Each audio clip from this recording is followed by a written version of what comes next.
Bonjour à tous, j'espère que vous allez bien. On se retrouve aujourd'hui dans une vidéo recette avec des courgettes puisque c'est bientôt la fin de la saison. Donc je voulais vous en profiter pour vous montrer deux recettes que j'aime bien faire pendant la période. Donc ce sera un tian de légumes et aussi des courgettes farcies. Donc c'est fait à ma façon, c'est pas avec des recettes traditionnelles. Il y aura pas d'oignons, il y aura pas spécialement d'épices, mais c'est comme ça que je l'ai fait à la maison. Ça passe très bien, ça a un goût, plus naturel et en soi ça passe bien. Donc là, j'avais fait une bonne quantité de tian, heu, pour plusieurs repas.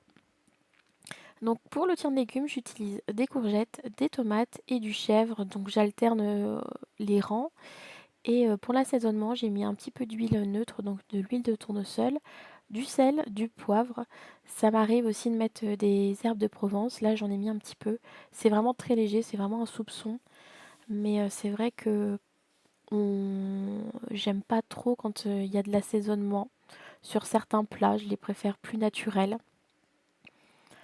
Donc ce plat-là, après, il a été au four. Il a été au four à 180 degrés. Suivant votre four, c'est à vous de voir le temps que vous le laissez.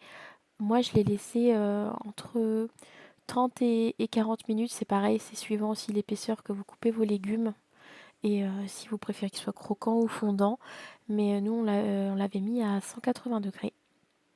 Après, vous pouvez accompagner ça d'une salade, de riz. C'est comme bon vous semble, mais c'est vrai que nous, on mange ça, à la maison et là, par exemple, on l'avait fait avec une tranche de jambon et ça avait été très, suffisant pour nous, c'est assez copieux et pour nous, c'est suffisant. Mais c'était très bon.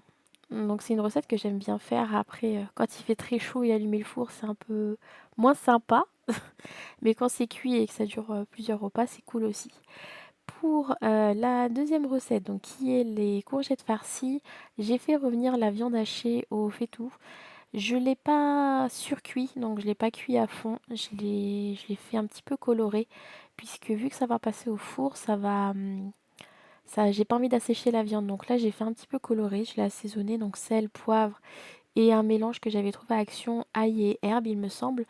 Et il est très bon ce mélange-là. J'ai aussi le mélange pour poulet. Vraiment, il passe bien.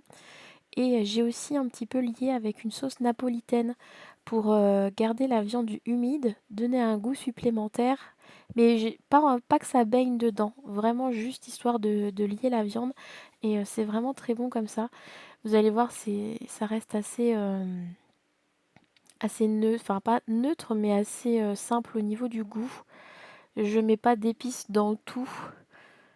Ouais, j'aime bien quand c'est assez naturel. Là, j'avais oublié de vous montrer, l'étape de cuire les courgettes. Donc je les ai cuits au faitout dans de l'eau bouillante pendant 7 minutes. Je les fais pas surcuire non plus parce que ça passe dans le four et j'aime bien que les légumes restent assez fermes quand même. Donc voilà. Là, j'aurais pu mettre aussi l'intérieur des courgettes, mais vu que c'est un plat, qui a été, pour plusieurs personnes, c'est pas au goût de tout le monde, donc j'ai pas mis l'intérieur. Pour le dessus, j'ai rajouté une bonne cuillère de crème fraîche sur chaque courgette. J'ai mis un peu d'emmental et après, vous allez voir, j'ai mis aussi des tranches de mozzarella. Il y aurait que moi, je mettrais que de la mozzarella. C'est vrai que l'emmental, c'est pas ma partie préférée. Mais voilà, comme on dit, il en faut pour tout le monde. Mais c'est vrai que pour moi, la mozzarella, c'est le meilleur fromage à gratiner. Pareil, ça, vous pouvez l'accompagner avec du riz, de la salade ou tout seul. Nous, on l'a mangé comme ça, on mange avec rien d'autre à côté. C'était vraiment très bon. Donc j'espère que ces deux recettes vous ont plu. Je vous remercie d'avoir regardé la vidéo et je vous dis à bientôt pour de prochaines vidéos. Gros bisous.